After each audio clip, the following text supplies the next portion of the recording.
Hi mga bay, good morning. Ayan, for today's video ay dito po ako ngayon sa aking maliit na garden. Ayan, dahil natutuwa po ako sa aking mga tanim. Namunga na po, lalo na po yung aking pipino. Mayroon na pong bunga. Ayan. So, pwede na natin kunin para ulamin, charis. So, ngayon pala mga bay, no? So, na-miss ko kayo mga bay dahil ilang araw din o 1 week yata. So, hindi po ako nakapag-content dahil mayroon tayong pinagkakabisihan dito sa bahay. So, hindi po talaga natin naisingit yung ating pagko-content. So, ayan, I'm back mga bay. Na-miss ko kayo. So, ngayon, sisikapin ko makapag-content na dahil yung aking dashboard ay namumulan na, charis. So, ayan, dito ako ngayon sa aking garden. Ayan, umagang-umaga. So, kahit di pa tayo nakapaghilamos, dito na tayo sa ating garden. Dahil alam nyo naman, busy tayo tuwing umaga. So, ayan, natuwa po ako dahil nga, yun, buhay na yung aking mga halaman or gulay. Ayan. So, ayan mga bay. So, hindi po ako nakapag-content ng ilang araw dahil ito po yung aking pinagkakabisihan. Ayan, inayos ko yung aking maliit na tindahan. Nagpapagawa po ako ng aming maliit na kwarto. So, hindi naman po malakas yung aking tindahan. Tamang-tama lang, wither-wither lang.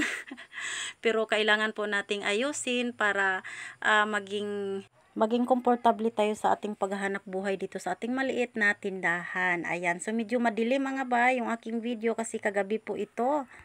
Ito yung harap ng aking tindahan. Ayan, so ito lang yung ating mga tinda ko, konti lang kasi, at ito rin yung aking maliit na sala-sala. Ayan, so natapos na rin. Pero yung aking lalagyan ng video, okay, hindi pa po tapos, lupa pa lang kasi wala pa po akong budget pang simento sa flooring.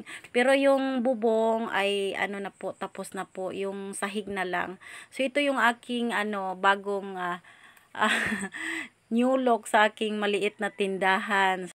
Ito po yung pinagkakabisihan ko na hindi po ako nakagawa ng content kasi siyempre ako yung nagluluto para sa aming nagtatrabaho dito. So hindi ko po talaga naisingit So ito ngayon, ayan, sinikap ko pong makagawa ng content. So ayan. Ito yung aking maliit na kwarto. So hindi pa po yan tapos dyan. So hindi ko pa pwede ipakita. So reveal natin yan next days, charis. So ito yung aking mga tinda, kukunti lang po. Ayan po yung aking maliit na tindahan. Dito po ako kumukuha ng aming pangangailangan sa loob ng bahay. So ayan, kukunti lang po yung tinda ko kasi maliit lang po yung aking kapital. Ganun talaga mga bay, ang buhay. Mag-umpisa po tayo sa maliit. Basta tuloy-tuloy lang po tayo magsikap. Ayan, lalaki din po ito. So, ayan mga bay, share ko lang sa inyo yung ganap ko noong linggo, kaarawan ko. Pero okay lang kahit walang handa. Ang importante, makapagpasalamat tayo sa ating Panginoon na nagbigay sa atin ng buhay. Ayan, nagsimba lang po kami mga bay, kasama ko yung aking mga anak. Ayan, at binyag din po ito ng aking bayaw.